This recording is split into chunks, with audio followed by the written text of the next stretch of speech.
Bonjour, nous sommes le dimanche soir, 26 octobre, il est presque lundi. Je vais revenir sur la question juive, thème qui a intéressé aussi bien Marx que Freud, évidemment que Herzl.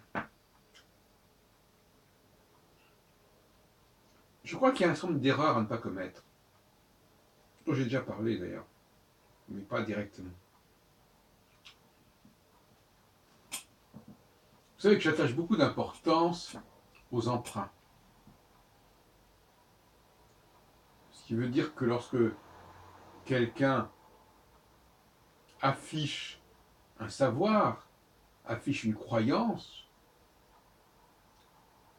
je n'ai aucune raison absolument de croire qu'il ne l'a pas emprunté quelque part. Par conséquent, le fait que les Juifs parlent une certaine langue, qu'ils aient une certaine croyance, qu'ils se situent dans un certain pays, tout ça me paraît non pas discutable, mais pas forcément très significatif. Et d'ailleurs, ce qui caractérise ce genre d'emprunt, c'est que d'autres peuvent avoir emprunté aussi, que d'autres peuvent vous emprunter aussi, et ça ne nous amène pas très loin.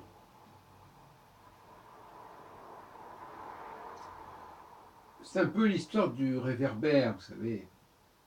Regardez là où c'est éclairé alors qu'on sait très bien que le problème est ailleurs.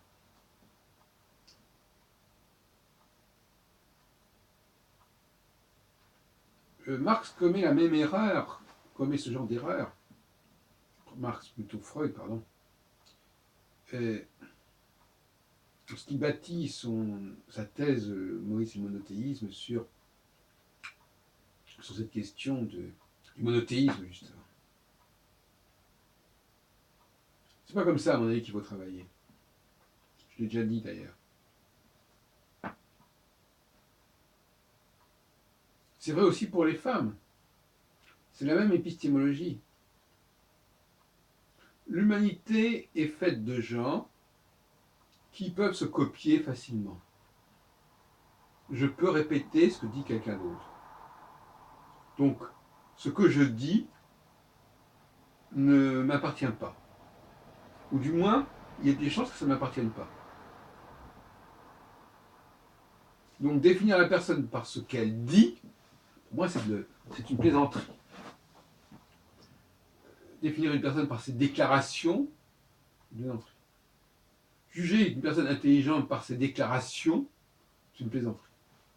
Parce que on peut récupérer une déclaration, on peut emprunter une déclaration, et après. Les Juifs sont bien placés pour savoir que telle croyance peut être récupérée par d'autres, et que le judaïsme peut s'exporter. Or, paradoxalement, le fait de pouvoir exporter quelque chose, c'est pas très rassurant. Parce que l'exportation, c'est la même chose que l'emprunt, en sens inverse. J'emprunte à l'autre, donc l'autre exporte vers moi. Et j'emprunte, ça veut dire j'importe. Donc, certains voudraient nous entraîner sur cette voie en disant voilà, regardez ce qu'ils disent, regardez dis-moi ce que tu dis, et je saurai qui tu es. C'est une plaisanterie.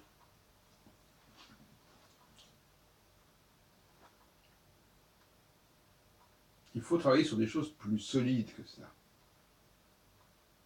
Et notamment sur des répétitions, justement. Et donc sur une certaine, non pas cyclicité nécessairement, mais en tout cas une répétition.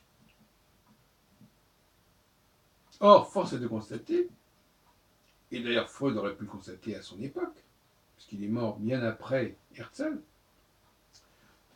il est bien, non seulement bien après, il est mort aussi bien après l'établissement sous mandat britannique d'un projet de foyer juif en Palestine. deviendra après la Seconde Guerre mondiale l'État d'Israël. Passons. Donc, on a bien là un exode, quelque part. On a bien là un départ. Et ça, là, on est au cœur de la condition juive. Beaucoup plus que parce que les gens vont parler une certaine langue ou vont croire à une certaine religion.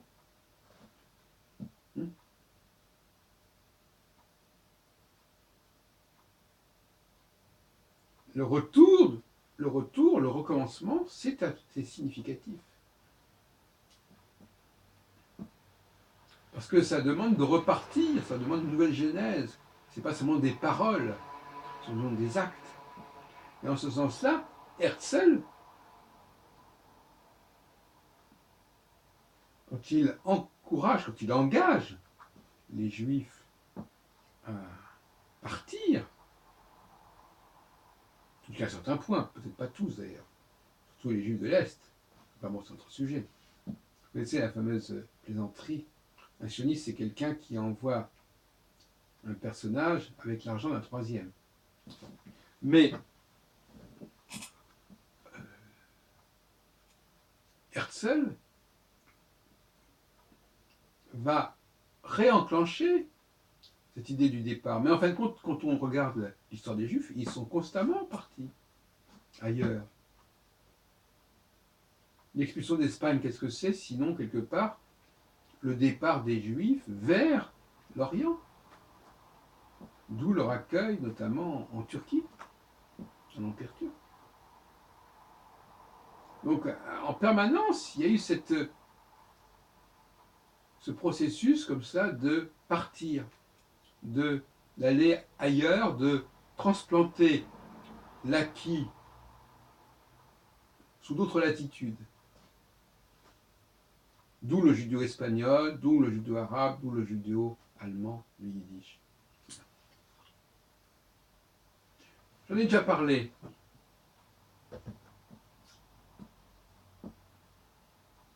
J'ai dit à quel point je pensais que les Juifs avaient l'esprit de colonisateur, avaient l'esprit d'explorateur.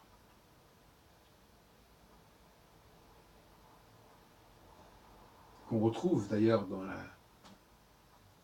le livre de l'Exode, quand Moïse envoie des explorateurs pour voir ce qu'il en est.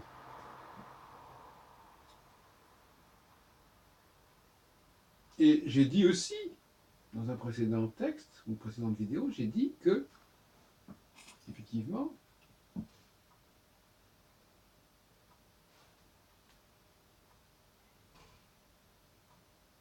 on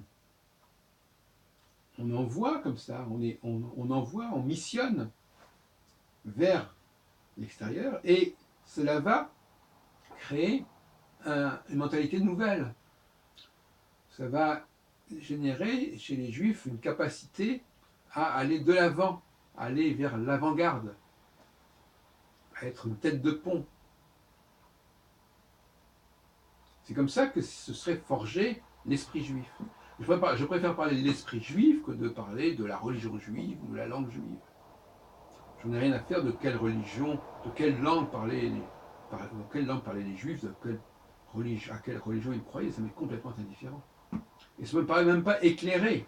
Chose qui pourrait éclairer, c'est évidemment la Bible elle-même, mais pas la religion en tant que telle. Et la Bible encore, faut-il la réinterpréter, la relire.